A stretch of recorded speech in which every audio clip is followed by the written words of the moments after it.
No, I don't know much about Do. I'm not, or is it Nito? No, no. For ZSS is the homie Mejia, and then for the Steve it's Shiniest Sableye. Sableye, gotcha. Yeah, Sableye. Yeah, Sableye. Yeah, Sableye, gotcha. Well, I haven't seen much of Sableye's play, but I know that he was. Did you get to play him in round? No, I'm sorry. Today I didn't participate in the tournament currently right now. I just want to check it out and stuff like that. Take a little breather, a little break. Usually I'm here every week. Gotcha. I got a lot of stuff going on though. For like I said, hopefully another time we'll get more tournaments and stuff like that. So helping to keep the tournament run smooth. Yeah, exactly. Hey, if you're in the area, like the Alhambra MP area, local to LA, and want to check out a really cool venue, Shark Tank. Awesome place. First time here, and you know, they serve pizza at night, offering drinks as well. Cool environment, great venue, low cap, up to 32 players, I believe. Yeah. The hard cap would be like 40 people, but yeah. But for the most part, like you said, man, everyone's all welcome and stuff like that. Just to hang out, show up and stuff like that. You guys are more than welcome to stay over for friendlies. We usually stay open pretty late, to like maybe like 12-1, depending on how long the tournament goes, but. So on and so forth. We'll stay an extra hour or two. That way everybody gets the friendlies in them. But this time we're getting into the matchup though. Mejia versus Sableye.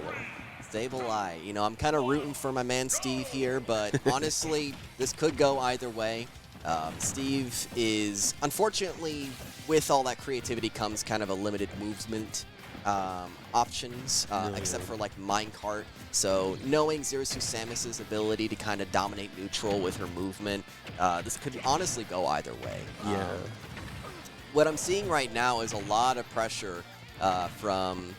I'm sorry. No, we're just going based off the characters. Is it Mejia? Was it? Mejia. Mejia. Gotcha.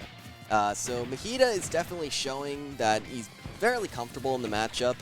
Kind of just doing Zero Suit Samus stuff, pressuring out Sableye and from preventing him from getting any good resources. Sableye, unfortunately, is running low on both Iron, Redstone, and Diamond right now. So Mejia is doing a really good job just keeping up the pressure, making sure he doesn't get the proper resources to be able to establish some powerful tools for Steve's kit. No, at this time, there's only like enough iron for maybe a couple mine carts, maybe a few anvils. Not a lot for him to be able to actually establish a strong punish game while trying to maintain neutral. This is looking pretty rough so far. However, you know, Zero Suit Samus isn't the heaviest character. So. No, this is one of those characters you can just heavy bait and punish though. Focus on like being able to zero your opponent. Focus on making your opponent do like specific option in order for her to just be able to get in, keep him at bay, keep the pressure up. With enough tricks, he could definitely pull a kill out of his pocket here. This is definitely kill percentage for Mejia. So I'm excited to see the Steve shenanigans because so far there haven't really been that many. No, crazy. It's kind of been he's been playing. Sableye's been playing it pretty straight, which, you know, it's fine. Steve has some pretty decent boxing tools, but okay, we got our first kill. Yeah, but you follow up on that time though. It's just one of those things where like, ZS is really hard to catch. Being able to have that flip kick though, just have the mobility. But Steve shenanigans, 70%, 85%. And the back here to follow up on that one, yeah. Dang, that stinks because he was actually getting a really good string along there. 85% is solid, putting Zero Suit really close to kill percentage. So another string like that can definitely seal up the next stock. It's not as far of a deficit as it looks. No, yeah, of course. ZS is following up pretty freaking well, man, for the most part. I mean, there's no crazy combos or strings coming out of ZSS here. Mostly just solid neutral. Solid punish game, just, you know, regular ZSS stuff. No, yeah.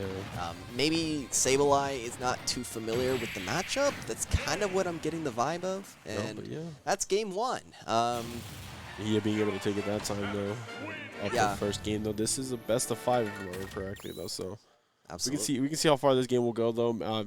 Yeah, most likely Sableye's probably not too familiar with the matchup though. It's just you have to be able to react and follow up as quickly as possible against ZSS. They're trying to catch the opponent, set up blocks, block the terrain, be able to block her out, and a lot of situations, you know, because I feel like Sableye could do a better job of preventing more movement options from ZSS. I haven't seen any wall building whatsoever game 1.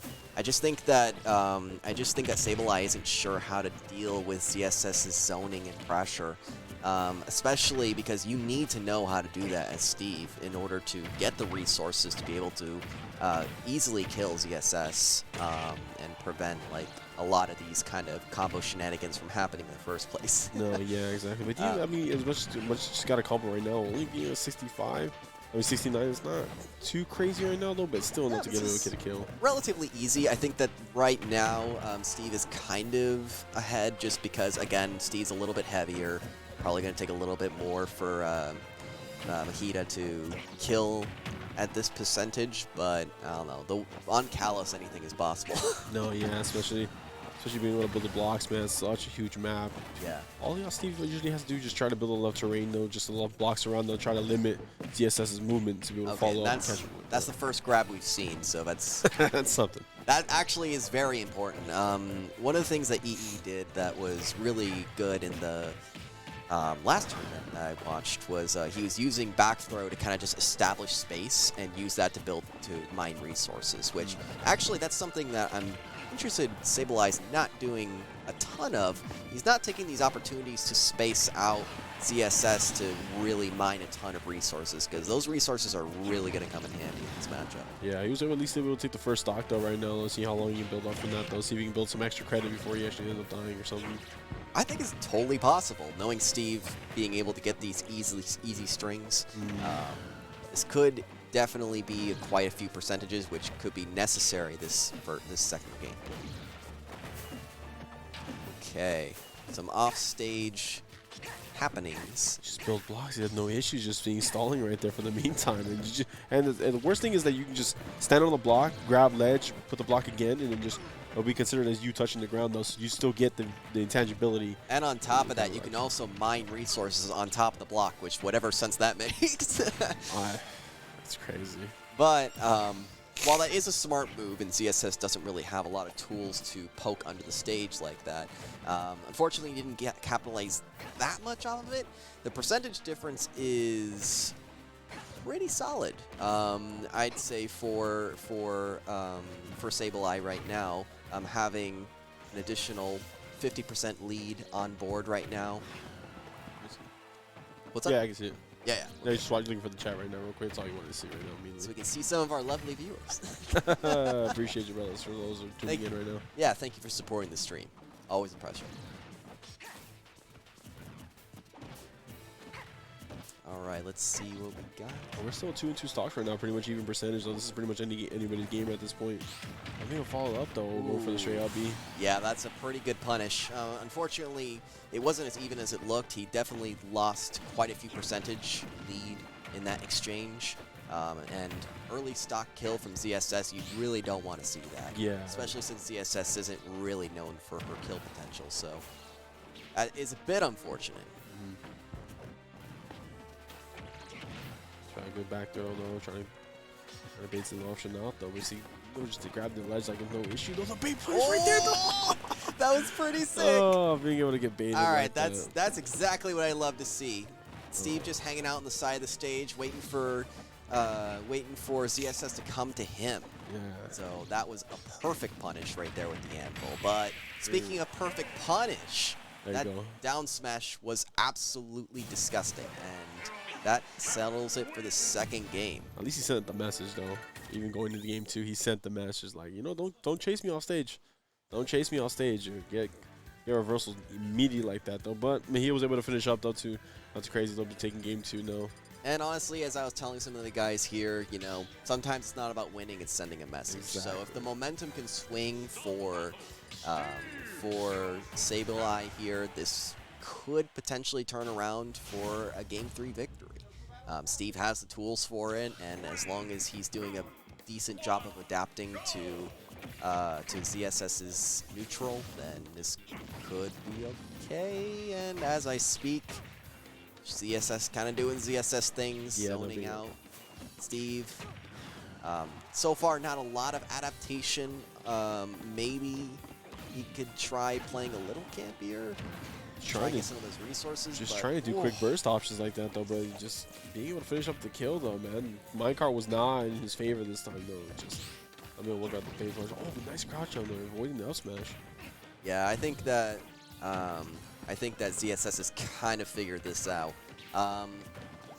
Steve's not out of the park yet. This anvil play has been very, very solid, and getting a few more combinations here to kind of get some early kills. Maybe, I don't know, momentum's starting to swing back. Oh, that was a good back just here. a bit, though. They're 2-2 stocks right now, being they're at 35%, though. Let's see if Mejia can actually follow up and try to finish up the kill. Yeah, let's hope so. He kind of needs this win on the board, but more than just actually winning the tournament, we kind of talked about momentum a little bit. Sableye definitely needs some momentum and confidence in this matchup so that he can kind of establish a game plan here, because he's just getting absolutely zerged down right now. Dude, that side B being able to fall off stage and have no issue being able to recover, man. That's criminal activity right there. Absolutely. Oh my, the use of these down airs to kind of just clip Sable and just, oh my goodness. Oh my goodness. Chase off of that, though. And, okay, all right. I don't know. This could still happen for Sable. He just really needs to stay on point from this. Oh, he had no iron. He had no iron to be able to follow up on that. That wouldn't have killed either way. Potentially done like enough shield pressure, or not at least shield poke, though, to be able to like get the spacing out there, you know, so they can follow up with something else potentially. Yeah, that's true, but Solid is just not gonna cut it here. And the match goes to Mejia. They're taking losers finals right now, going into grands. No, this will be Nito following up with Mejia right now. Going into grand finals, Mejia being on the loser side, though. And let's give it up for Sableye, man. He did a pretty decent job towards the end there, adapting, and the use